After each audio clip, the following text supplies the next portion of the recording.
Hello my lovelies, welcome back to my channel. I hope you're all doing really well and I hope you're all staying safe out there. Today is Sunday, so that means that it's Slaughter Sunday with Sally. I'm obviously Sally and what I do is I do a shitloads of research into a true crime case or a conspiracy theory or an urban legend or sometimes even a ghost story, and then I film it and put it out for you guys to watch. I do like it when you comment and let me know your theories. I also like it when you like my posts. That also feels really good as well. Please don't forget to subscribe to my channel. Also, if you hit the little bell notification, you'll be updated every time I upload a video. And that is most Sundays. Sometimes things happen and I can't upload, but normally I'll go over onto my other social medias and let everybody know why. Speaking of my other social medias, if you see my videos over on there, please remember to do the same, like, comment and share. It would mean the world to me. People are doing it, and every time somebody shares one of my videos, I get a little bit excited inside and I absolutely adore it, so thank you. Just a quick service announcement. Last week, I know my video was absolutely horrendous. There was an issue with my sound. I don't know if I plugged my mic in wrong or something happened. I promise that will never happen again. It was so embarrassing. I hated it and I'm really sorry. The only thing I can suggest is that you put your subtitles on. I know that's really cheeky, but I don't really want to film that video again, if I'm honest. I mean, I will. If people start getting really desperate for that video, I will film it again. But if I don't have to, then I won't. So, again, I'm really sorry about my technical issues last week, but this week I hope everything will be perfect. But anyway, let's get on with today's case. Now today we are going to be talking about the case of Junko Furuta. Have you heard of it? Well, I hadn't until a friend of mine from school called Jodie suggested it to me, and I'd never heard of this case before and I was so intrigued, and I looked into it and I was appalled and disgusted. So quickly, I know I already do a disclaimer at the beginning of my videos, but I'm going to do a verbal one this time because this case is really bad. And today we are going to be talking about things like sexual abuse, rape, horrific torture and obviously murder, and it's all on somebody under the age of 18. So that is your warning. If you get triggered by things like that or you find that very uncomfortable, I can't say I blame you, but please just click off the video, go and watch something else, go and enjoy the rest of your day, whatever makes you feel comfortable, but you have been warned, okay? I have told you, so please don't come at me in the comments about it because I told you so. So, Junko Furuta. She was born on the 18th of January 1971 and she was born in Japan. I can't pronounce where she was born, I just can't get it out, so I'm just saying Japan. She was always a friendly and popular child, and she grew into just as a friendly and just as a popular teenager. When she was 16 years old, she was attending high school, she had many friends, she was beautiful, she was responsible, she wasn't like her other classmates who were dabbling in drugs and smoking and drinking alcohol. She just wasn't interested in that. She even already had her future planned out for her. Upon graduating from high school, she was actually going to a job at an electronics company, and the job was already going to be hers. It was all ready to go. All she needed to do was graduate. That just shows her responsible nature. She was ready to go and she had a brilliant future ahead of her. Junko also had a part-time job that she went to after school, and on the night of the 25th of October 1988, she was heading home from her job at approximately 8:30 p.m. on her bicycle, and she was knocked off by a young man that just jumped out the bushes and attacked her. All he did was knock her off her bike, but then he ran away from the scene. Whilst Junko was on the floor, obviously upset about the incident, somebody came over and offered his hand to help her up, and he even offered to walk her home. Junko was happy to accept this kind offering because the person that did this, she actually knew. She went to school with him, and his name was Harishi Manona. I think that's how you pronounce it. I'm really sorry, I'm bad at pronunciations. Can't even pronounce pronunciations. So anyway, we're going to call him Harishi. Harishi was an 18-year-old boy who, like I said, attended the same school as Junko. But Harishi wasn't the good guy like Junko was. Harishi was a bad guy. He was known to be affiliated with one of the local gangs called the Yakuza gang. And the Yakuza gang were basically like a Japanese version of the mafia. They were known to police, they were violent, so they committed violent crimes, they attacked women, they killed people, and they were just a really nasty gang. And Harishi was a member of this gang, and this was actually proven in court documents later. He didn't make this up to scare people. He was actually affiliated with this gang. Harishi seemed to think that being a part of this gang meant that he could get whatever he wanted. He was the king. He was the king of his friendship group, and nobody ever said no to him. That was until he came across Junko. Over the years, he had developed some kind of fascination with her. He had fancied her, I guess you could say, and he asked her out on a date. Junko politely turned him down.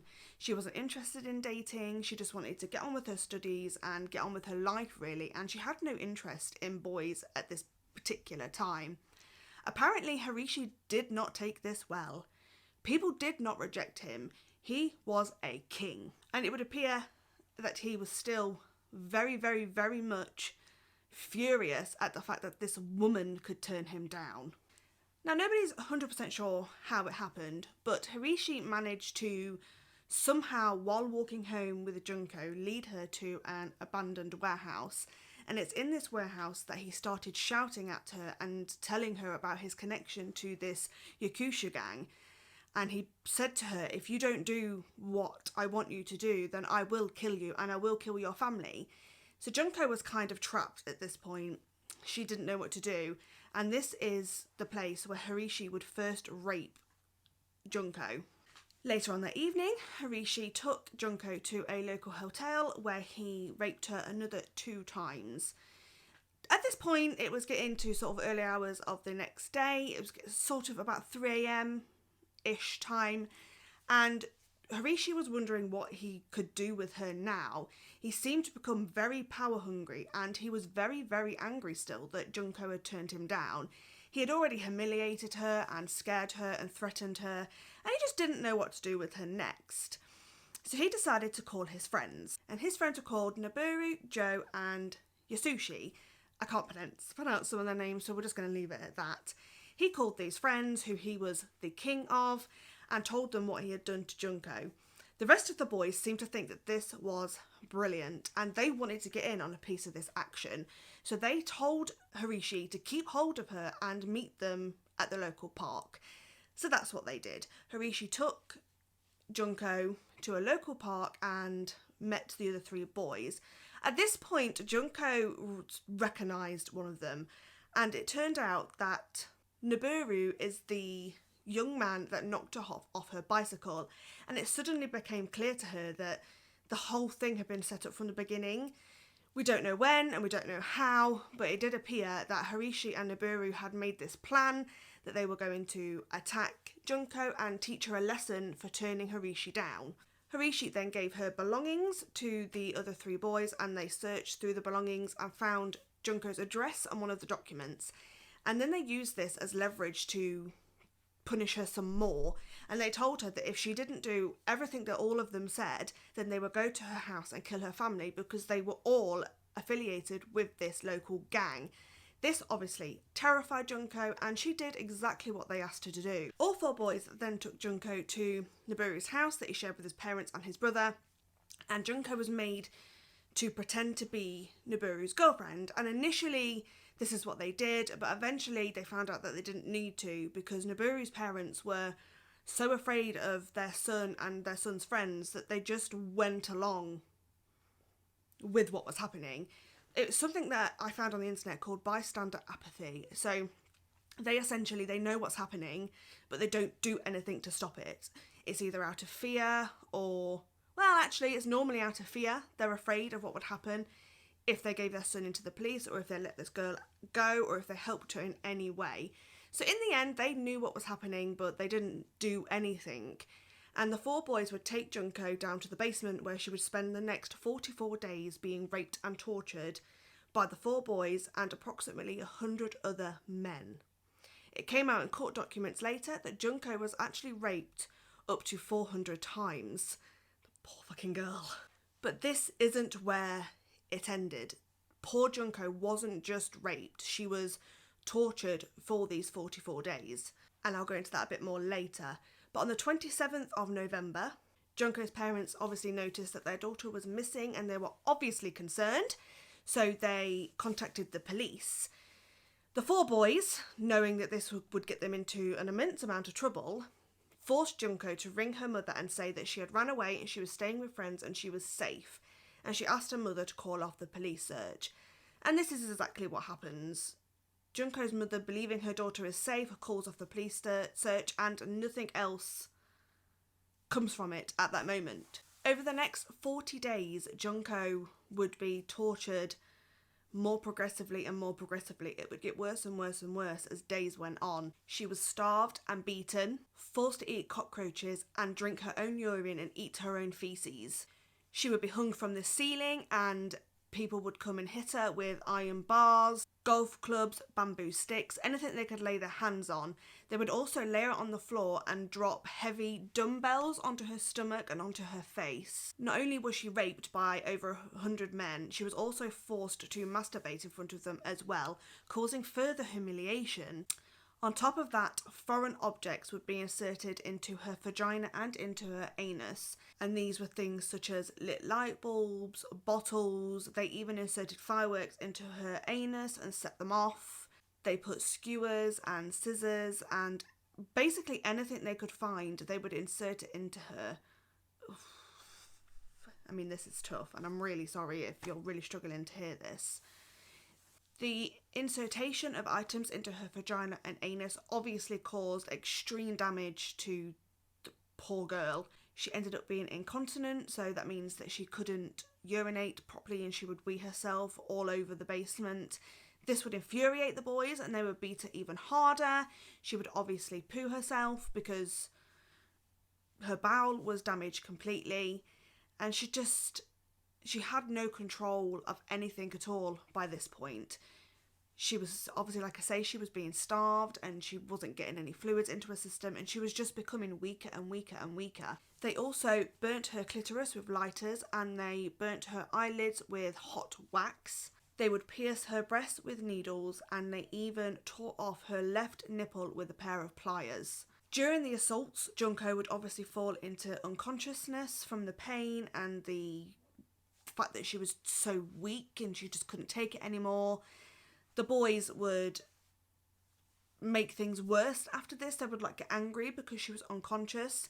They would douse her body with lighter fluid and they would set her on fire. They would never let it burn her to the point that she obviously died initially, but they would burn her so much that she would get 3rd-degree burns, and it was just awful. She was covered in scabs and she had broken bones in every part of her body. The scabs were starting to get infected because they weren't being treated. She had gaping holes on her legs and on her arms and on her chest and on her face. Within a couple of weeks, Junko has actually become unrecognisable. Her face was so badly beaten that she was deformed and she had growths all over her body. These growths, obviously, like I said, had become infected and they would leak out pus and they would become really smelly, and the infection itself just took hold of Junko after day after day after day, and she was just getting more progressively ill.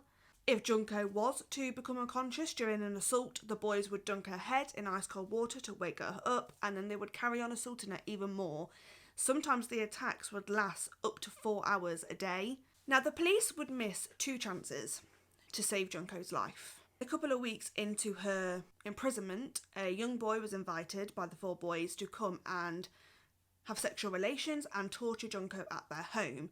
This boy, being afraid of the 4 boys, agreed to do this, and he went to the home and he joined in, but he didn't want to join in. He was kind of forced to join in with the attack on Junko. Afterwards, when he went home, he felt so terrible about what had happened. He told his brother, and his brother then told his parents, who then called the police.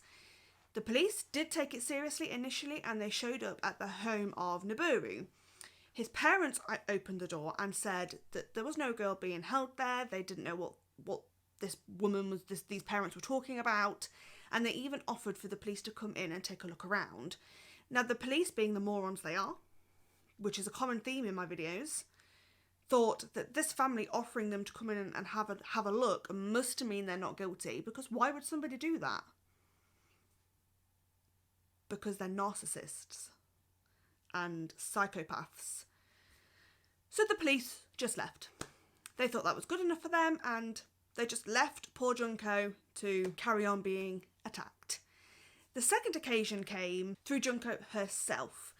After the boys had been out one evening drinking, they came home and they passed out, and they hadn't locked Junko up on this occasion, and she made her way to a telephone. Now, she rang the emergency services in Japan and the call did connect. However, before Junko managed to say anything, Harishi caught her and put the phone down and took her away and beat the living crap out of her, basically. He severely attacked her to the point that she had so much blood in her nose that she couldn't breathe through her nose anymore. He'd stomped on her head, and all the others had jumped all over her body, and they were dropping dumbbells on her. The emergency services did call the number back. However, Harishi managed to convince them that it was a mistake, he was drunk, and he accidentally called them. And they did that. They left it. They didn't bother investigating. I mean, what's the point? It was a mistake. During the attack, after the phone call to emergency services, Junko ended up having a seizure. The boys didn't believe she was having a seizure. They thought she was faking, so they set her on fire and they just left her there to burn. Eventually the fire did go out by itself, and Junko did wake up the following day, but the boys still accused her of faking this seizure to try and get out, I think is what they thought. Absolutely ridiculous, but you know. It got to the point that Junko was so severely beaten, she would beg the boys to kill her and just have it done with, but they were having too much fun. They didn't want to kill her. They wanted to continue torturing her, but she was at the point now where she would rather be dead than alive, and that says something massive. The extent of what she was going through really becomes apparent at this point, because if you would rather die than be alive, could you imagine the pain that she must have been in? Horrendous. By December, the boys had stepped up their torture another level, and in December in Japan, the temperatures can get below freezing, so they can get in their minuses, so it's terribly cold. They would strip Junko naked and lock her outside on the balcony all night with no blankets and nothing to keep her warm. They would also bring her in the house and do the same again, but they would lock her in the freezer. They would strip her of her clothes, and they would not give her any blankets or anything, and they would lock it in the freezer overnight. Also at this point, she couldn't eat or drink, and everything that she tried to put in her mouth or tried to swallow would come back up because of the severe damage they had done to her stomach and her windpipe. If she was sick, the boys would try and make her eat the sick, and if she couldn't do that, they would beat her for making a mess. Towards the end of December, her wounds had got so badly infected that they really started to smell by this point. And obviously she had become incontinent and her bowels wasn't working, so she ended up defecating and weeing on herself, and with the mixture of the smell from the wounds, the boys said they didn't find her sexually attractive anymore. Ah, boo fucking who? Or maybe let her go then. Dicks. This case makes me so fucking angry. What they did, instead of letting her go, is they went out and they found another young lady, a 19-year-old, and they gang raped her. Because that makes sense. Luckily for her, they let her go, and she did eventually go to the police, and we'll touch on that again later. But they did let her go, and they went back to torturing and raping Junko instead. On the 4th of January 1989, the boys challenged Junko to a game of mahjong. I don't know if you know what mahjong is, but it's either a Japanese or a Chinese game where you would try and match pairs. Very similar to like Snap that we have in England, but it's like little cubes. Junko actually won this game, and this infuriated the boys. They just saw red and they snapped, and they beat her the worst they had ever beat her in her whole time that she was in captivity. They asserted stuff, they were stomping on her head, they were dropping the dumbbell on her head and on her stomach. They were stomping on her feet, they were stomping on her legs, they punched and they kicked her, and they dropped candle wax on her, and eventually they set her alight. Junko made very feeble attempts to try and put the fire out, but she was so badly injured she just had no life left in her. Again, she started to have a seizure, and the boys thought, well, she's just faking it, so they just left her to burn on the floor like they did last time. Eventually the fire went out itself and Junko wasn't moving. However, the boys did think that this was just a common occurrence, because every time they had attacked Junko and she'd fallen into unconsciousness, she would stay there for a few hours, but she'd normally wake up the following day. However, 24 hours later, Noburu's brother went into the basement to check on Junko. I don't know whether he was concerned or not. I don't know what the story is there. He obviously didn't send the police and he didn't save her life, but he did say at court that he went in to check that she was okay. So I don't know the story there. But anyway, he went in to check on her and found her lying on the floor, and unfortunately Junko had lost her life. She had died the previous day after the savage attack. I also would like to point out that during the attack the previous night, the boys had actually stopped halfway through, and this would become very important in court because it kind of showed the level of callousness that these essential children had, these teenage boys had. Because the beating was so savage, her wounds had started to open up and the pus was going everywhere, and obviously there was fresh blood and old blood going everywhere all over the room, and the boys didn't want to get themselves dirty, so they decided to put carrier bags on their hands and on their feet so they wouldn't get blood on themselves. That is a level of disgust. That is just disgusting. Disgusting. After discovering the body, Noburu's brother called up Harishi and the other three boys and said that Junko was dead. The boys appeared to be shocked by this. They didn't think she had died. Obviously, what the fuck did they expect? They beat this girl so bad for a month and a half. What did they think was going to fucking happen? Anyway, they obviously, not wanting to get caught, came up with a kind of genius but also really fucking disgusting plan. They got a travel bag and put Junko's body inside the travel bag. They then put this bag in a large barrel, which they then filled with cement to hide her body. They then transported the barrel with Juno's body and the cement in and dumped it in a cement truck. This was kind of genius because who would think to look there, I guess. So I get where they're coming from and why they did that. Still fucking vile, but I do understand it. Is that weird? And the boys would have gotten away with it too if it wasn't for the fact that in late January, Harishi and his friend Joe were brought to the police station, arrested and charged for the rape of the 19-year-old girl that they had raped back in December. As I said, she went to the police and they managed to find out that it was Harishi and at least Joe that committed this savage attack, and they were brought in and questioned. Now, at this time in this same place, there was a murder of a mother and a young child, and the police were convinced that the Yokoshu gang had something to do with this because they were continuously going around raping women and children anyway, and it wouldn't put it past them to kill people. So they started to question Harishi about this. Harishi obviously didn't think of that. He thought of the fact that he'd killed Junko. So he assumed that Joe had told the police all about Junko and this was the case they were talking about.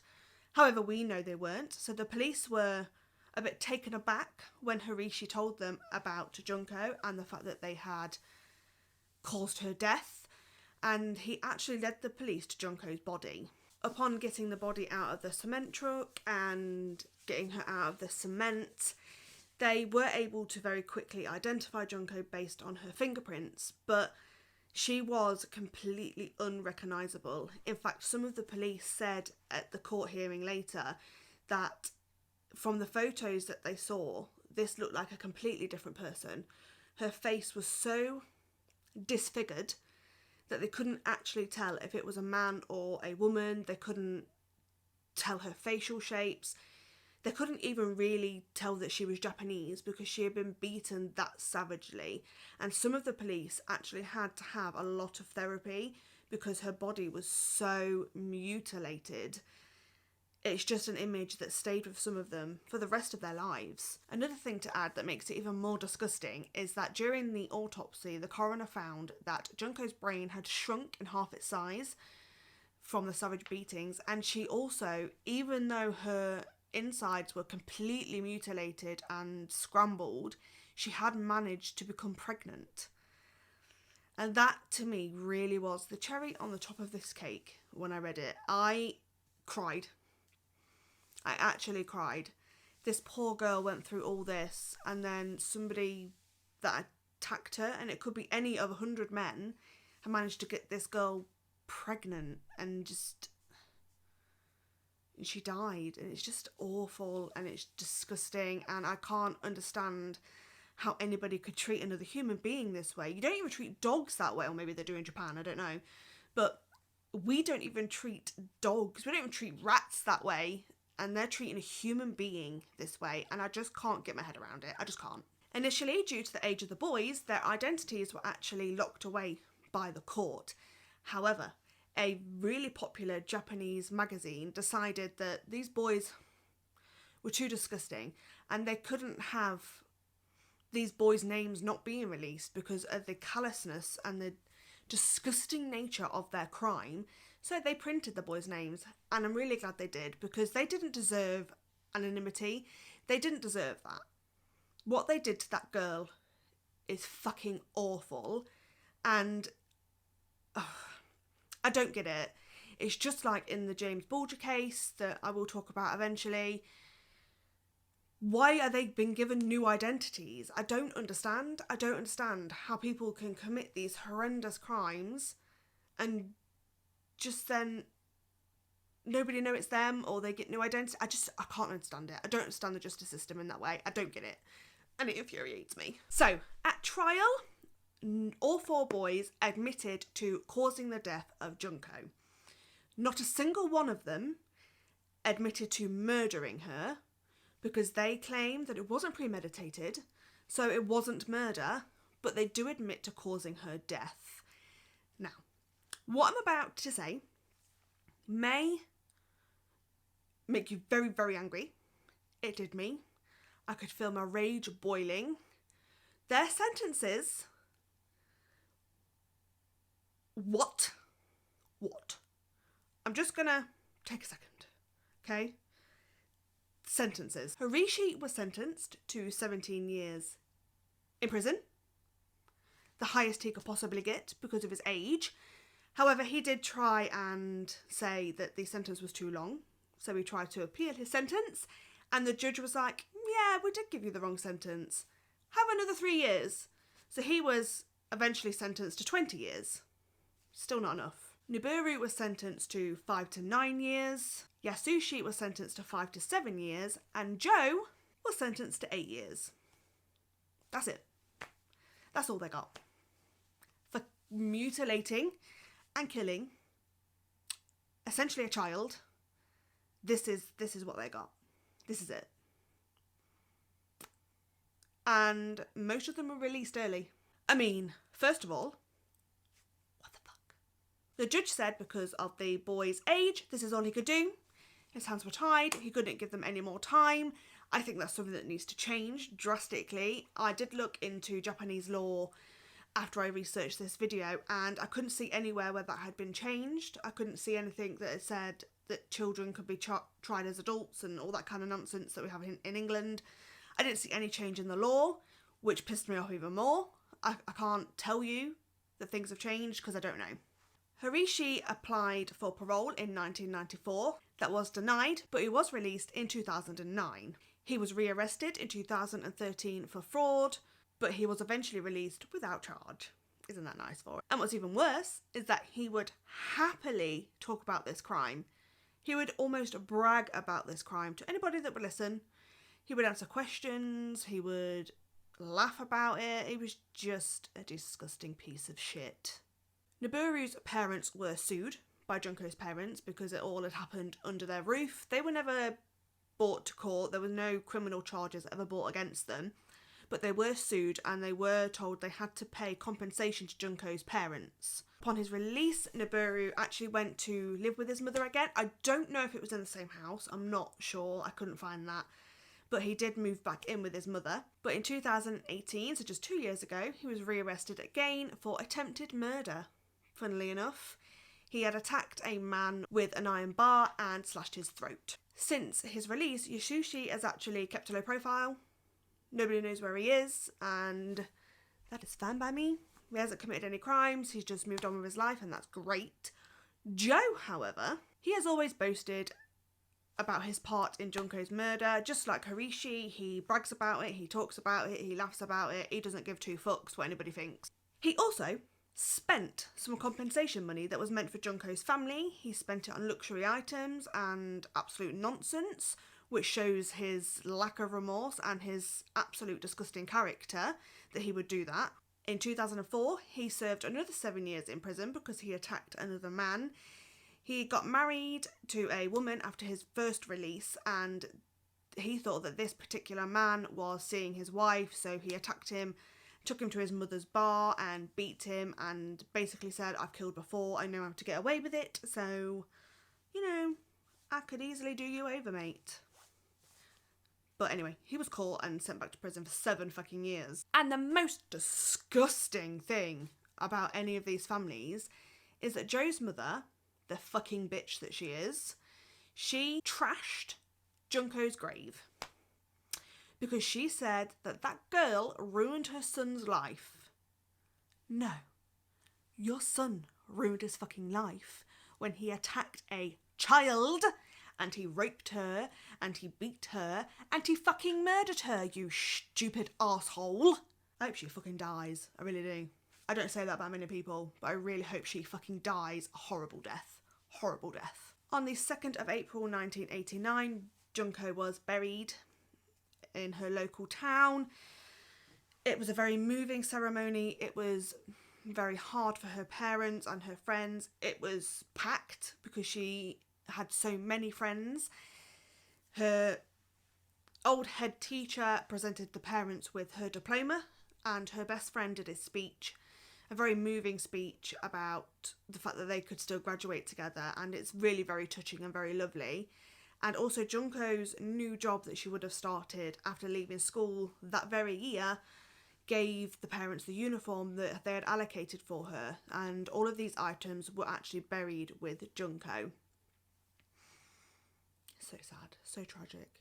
So yeah, that's the case of Junko Furuta. I know it was a really difficult one and I'm really sorry, but again, I did give you a disclaimer. Next week I'll try and do something a little bit lighter. These cases are very hard, they're very hard to research. It's very disgusting, very, very disgusting. And I can't imagine what would possess a human to treat another human that way. I don't get it and I don't want to get it. And I really, really hope people learn one day that they don't need to treat people this way, but that is very unlikely. So yeah, that's it. Thank you for joining me today. Thank you for being a part of my channel. I really, really, really hope you enjoyed the video.